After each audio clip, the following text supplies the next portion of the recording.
இறுதி ஒப்பந்தம். மூதாதியர் சபை காட்டின் இதயத்தில் இறுதி சக்தி புதைந்திருப்பதாக கூறியது. ஆனால் அதை பாதுகாக்கும் ஒரு ஆவி இருந்தது, காட்டின் உண்மையான ஆன்மா. அந்த சக்தியை அடைய மோக்லிக்கு தனது வலிமையால் அல்லது புத்திசாலித்தனத்தால் அல்ல, கருணை மற்றும் ஒற்றுமை மூலமாக தன்னை காண்பிக்க வேண்டும். புனிதத் தோப்பிற்குள் நுழையும்போது அவர்கள் ஒரு மாயமான உருவத்தைக் கண்டார்கள். அது விலங்குகளாகவும் மனிதனாகவும் அல்லாமல் இரண்டின் கலவையாக இருந்தது. மோக்லி, அந்த ஆன்மா சொன்னது. அதன் குரல் மரங்களில் வீசும் காற்றைப் போல எதிரொலித்தது. நீ இங்கே வருவதற்காகவே நீண்ட பயணம் செய்திருக்கிறாய். ஆனால் இறுதி சோதனை உனக்கே மட்டுமல்ல, இது இந்த காட்டின் ஒவ்வொரு உயிரினத்திற்கும். அந்த ஆன்மா காட்டின் சிறிய பூச்சியிலிருந்து பெரிய யானை வரை அனைத்து விலங்குகளையும் அழைத்தது. அனைவரும் ஒன்று சேர்ந்து ஒற்றுமையையும் நம்பிக்கையையும் தேவைப்படுத்தும் ஒரு சோதனையை எதிர்கொண்டனர்.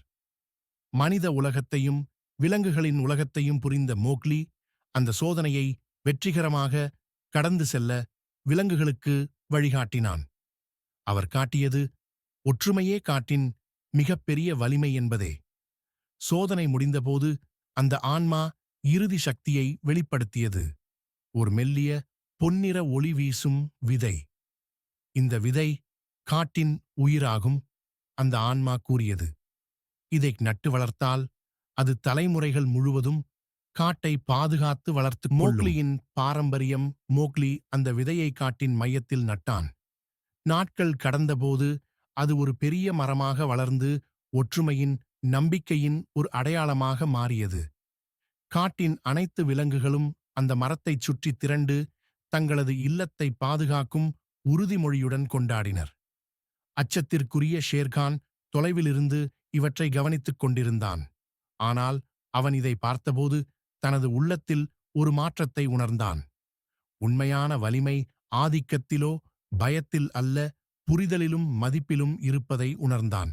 இனிமேல் அவன் தனித்து வாழ்ந்தாலும் காட்டிற்கும் அதன் உயிரினங்களுக்கும் தீங்கு விளைவிக்க விரும்பவில்லை. இப்போது இளம் வயதை கடந்த மோக்லி, பகீராவும் பலூவும் அந்த புதிய மரத்தின் கீழ் நின்று கொண்டிருந்தனர். "இந்த காடுதான் என் வீடு" என்று மோக்லி உருக்கமாகச் சொன்னான்.